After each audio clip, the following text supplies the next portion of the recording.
Let us begin to discuss the many diabolical and underhanded tactics that these sinister groups, criminal networks, and organizations use when they are targeting so called chosen divine beings or those of you who are targeted individuals in general.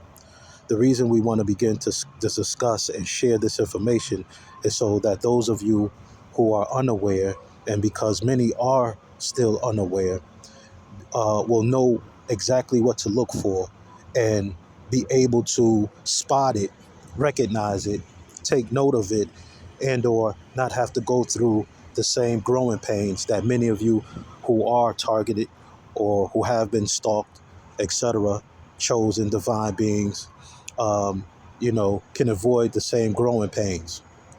And so that the overall general population can become more aware of what's going on in their immediate surroundings and in the world in general. So let's talk about the pocket watching that takes place at the grocery stores. Let's talk about how you, as a so called targeted individual, can divulge or you can visit a particular location, store, and the store can be empty, the store can be half full, and it may not have just opened up. It could have been open, for several hours, but still half full or primarily empty. But when you are being targeted by a sinister group network, a criminal organization that's into human trafficking at the end of the day, behind the disguise and the guises, all of a sudden they will divulge diverge on that particular location, all at once. The place will go from empty, half full, to within a matter of minutes, 5 minutes, 10 minutes, people will start coming through the door and you'll start to notice it. At the grocery store, you see a whole bunch of people shopping, coming around a particular individual, standing over their shoulder, especially at the checkout, at the register. You'll notice that you'll have a whole group of people interested and lingering around this so-called targeted individual, pocket watching, seeing how much they spend, what they're buying, what they're purchasing. You'll also see people walk into the restroom, and all of a sudden the restroom will become a busy area, in and out, in and out, in and out, in and out. What's happening is these groups that use or have access to certain technology, they're using these frequencies, these harmful frequencies, as they're coming in and out of the restroom, right? These frequencies that I spoke of in previous videos, that is meant to maim or block or stifle your third eye or your crown chakra, right? And or cause damages to internal organs. These type of things is taking place. But let's focus more on the actual tactics, right? um, you'll see these people, standing over a particular person's shoulder. They're looking at their screen. They're trying to be slick about it. They're pointing and aiming their phone in a specific way, right? Just look around you and you'll see, um, you know, these tactics that they use. The other tactic is on the interstates, highways, roadways. You'll see at peculiar times of the morning, right, where most people are at home sleeping, spending time with their family. We all know that, during the wee hours of the morning, late in the evening, 11 p.m., 12 a.m., 3 in the morning, etc., especially on, weekend or, well, Sundays, and during the certain days during the week, it has always been normal to not see so much traffic on the interstates and on the roadways in the wee hours of the morning. However, if there is a so-called targeted individual, a so-called, divine being, right? These are, and you don't have to be a divine being to be targeted. You could be targeted for the information you hold. You could be targeted for your IQ. You could be targeted for your clearance level. You could be targeted for what department you work for in a governmental establishment, right? You don't have to necessarily be a divine being, right? Or a chosen star seed or earth angel. But anyway, you'll see the interstates in the wee hours of the morning abnormally, with unusual rush hour traffic. You'll see these cars fly past as if they're all rushing to get somewhere, or you'll see them lingering and hanging out over the shoulder in close proximity to a so-called targeted individual, right? And you'll see these cars just take up space where it's not even necessary. You're trying to figure out what's going on. There's no accident. There's no traffic jam. There's no construction. I mean, there is a traffic jam because they manufacture a traffic jam, right? There's no construction going on most of the time. Um, and even if it just prolongs and extends, the amount of traffic and the slowdowns. So this is another tactic these groups use. This is how if you're just a regular person on the road in your vehicle and you're just trying to get to the store or do whatever it is you got to do, and you notice all this unusual traffic out of nowhere and there's nothing going on, there's no accident, there's no construction, chances are if you look around, you'll begin to see many of these individuals that look robotic.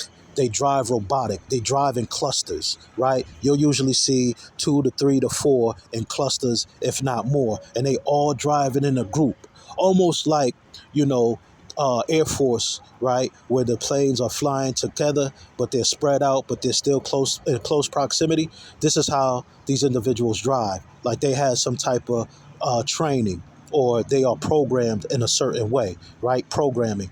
So you'll notice how these cars is just sitting there driving in clusters around a specific individual, be they behind the individual, the targeted individual, or be they in front of the individual, and most of the time on the side, attempting to box this individual in and impede their forward movement. If you notice a whole bunch of vehicles around you out of the blue and they just hanging out and they have the space to go about their business, they have the ability to just, drive and go where they need to go and do what they need to do. But for some reason, they intentionally hanging out in close proximity to you, no matter what lane you switch, no matter how fast you're going, no matter, you even, pushing on the brake. They still trying to hold on as much as they can to hang out in close proximity to you. This is another sign and where you can tell the underhanded tactics and practices of these sinister criminal networks and organizations and human trafficking rings. There are many others that I want to discuss, but I wanted to begin for all of us, all of you who have knowledge and experience on this subject, to begin sharing it, because it's vital and important, because you have a lot of, and like I said, it don't matter age, regardless of the age or background. Many people are just unaware. But I do notice amongst star seeds, I do notice amongst chosen beings who are younger, inexperienced, making mistakes by being beguiled and tricked with these sinister criminal networks and groups, depending on how they were raised, depending on, them, having more healing to do, unhealthy ego, arrogance issues, raised a certain way, they might gravitate towards darker practices, sinister ways, unhealthy practices that will lead them to, unwanted outcomes in their life, right? They might try to take the easy way out, opposed to having the willingness to put the necessary work in, to desire to gravitate toward their higher consciousness and their spirit team, and allowing their spirit team to guide them, right? These groups use various practices, dark, shadowy practices, on those who are chosen, who have the potential to, grow and cultivate their spiritual growth. But a lot of times, what I've been noticing, because of the lack of clarity, because of the lack of experience, because of the lack of wisdom, a lot of young chosen ones are being beguiled and tricked, right, to get into these relationships with these narcissistic sociopaths. Now imagine if you had somebody who was able to share their experience with you. There's subject matter on narcissists, etc., but more on these specific groups of these devils who are smiling liars and charming devils. These devils who only thing they can do is use practices of lust, create illusions of a party scene, and everything is fun over here, everything is better over here. Bad talking and bad mouthing an individual you haven't even met yet, attempting to get you to betray and throw somebody else under the bus for a good time, for a payout, for a lavish lifestyle. And there's nothing wrong with wanting the best, but if you really think about survival and resources, you know, our beloved ancestors who built empires that was here more than 30,000 years before colonists and Europeans and, you know, those invaded the land. There was ancient empires that existed all throughout the globe, North America, South America, let alone Egypt, or, you know, the Middle East or Africa. You know, there was empires here, indigenous people already over here. So before everything was based on capitalism or based on, you know, money, our ancestors knew how to cultivate the land and live off the resources.